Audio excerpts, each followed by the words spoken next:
आंनि बायदिब्ला सिखना बर' गोजौ फरायसालिनिफ्राय सा 7आनो 100आव 100 मोनदों बर' एमआइएल साबजेक्टआव।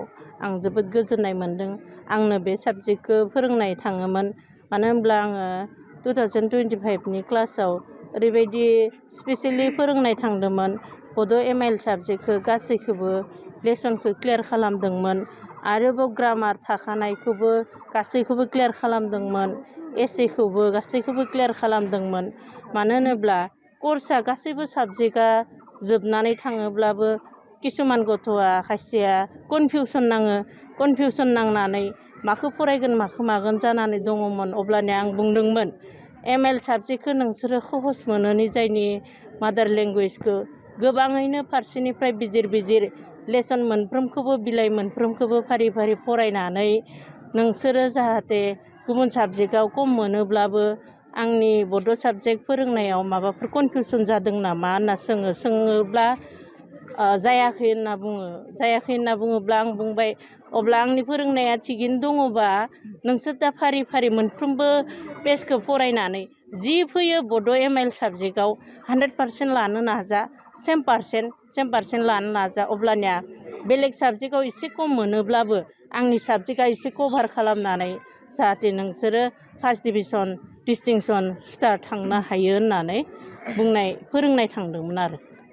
उननि फरायसाफोरनि थाखाय आं जेब्लासिमालासे रिटायार जाया अब्लासिमालासे आं जुदि बड' साबजेक्टखौ लाबाय थानो मोनोब्ला 100नि मादाव 100खौनो गासैबो फरायसाखौ लाखिनो नाजागोन। देग्लाय जोङो गासै सा 63 बिजाथि मेट्रिक आनजादाव जहोदोंमोन। दा बेनिनो फार्स्ट डिभिजनाव गासै सा 47 पास जादों आरो बेनि गेजेराव सा 8आ स्टार मोनदों आरो सा 13आ सेकेन्ड डिभिजन आरो बेनिनो सा 7 फरायसाया बड' आयदायाव 100आव 100 मोननो थाखाय 100आव 100 मोनदों आरो जेनेबा।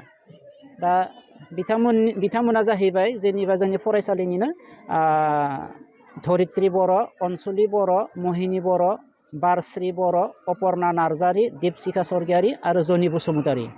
बिथांमोना सा 7आ 100आव 100 मोननो हादों बड' आयदायाव।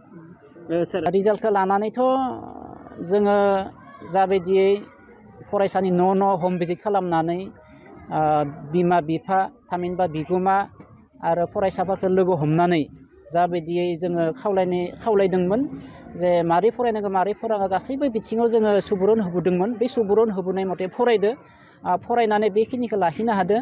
नाथाय जोंनि मथेब्ला आरो नांबावगौमोन जेनेबा। दा जोङोथ' बहुद हास्थायो नाथाय फरायसाफोरासो फरायो नालाय गतिके न'आव बेसेबां जे फरायनानै बेखिनिखौ लाखिनो हादों बेखौ जों मिथिस'ला। थेवबो जोंनि मथे आरो माने डिस्टिंसनाव माने थांबावनायबा हामगौमोन आरो जेनेबा बेखौ जों हास्थायो। सोर नोंथाङा सानो? जोंनि फरायसालियाथ' दिनैसिम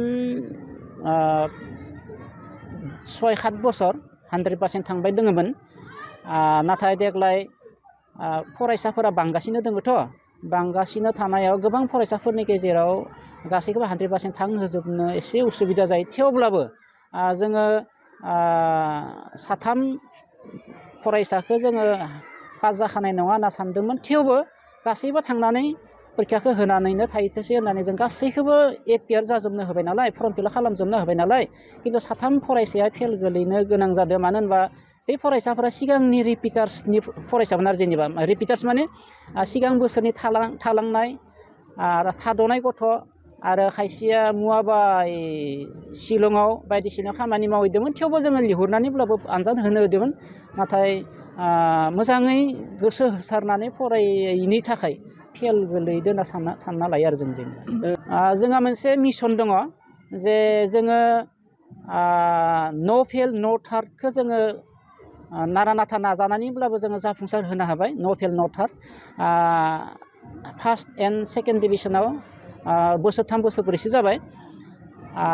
नाथाय जोङो बेखौ थारमाने ओरैबायदि मिसन लादो जाहाथे जोङो गासैखौबो 100% फार्स्ट डिभिजनाव थांहोनो हायो। बेखौ जोङो फैगोन बोसोरनि थाखाय जों नारा नाथा नाजादो आरो जेनेबा फरायसाफोरखौ लानानै फरायसाफोरखौबो फोरोंबाय दोङो बुजायबाय दोङो आरो जोंबो नारा नाथा नाजानि।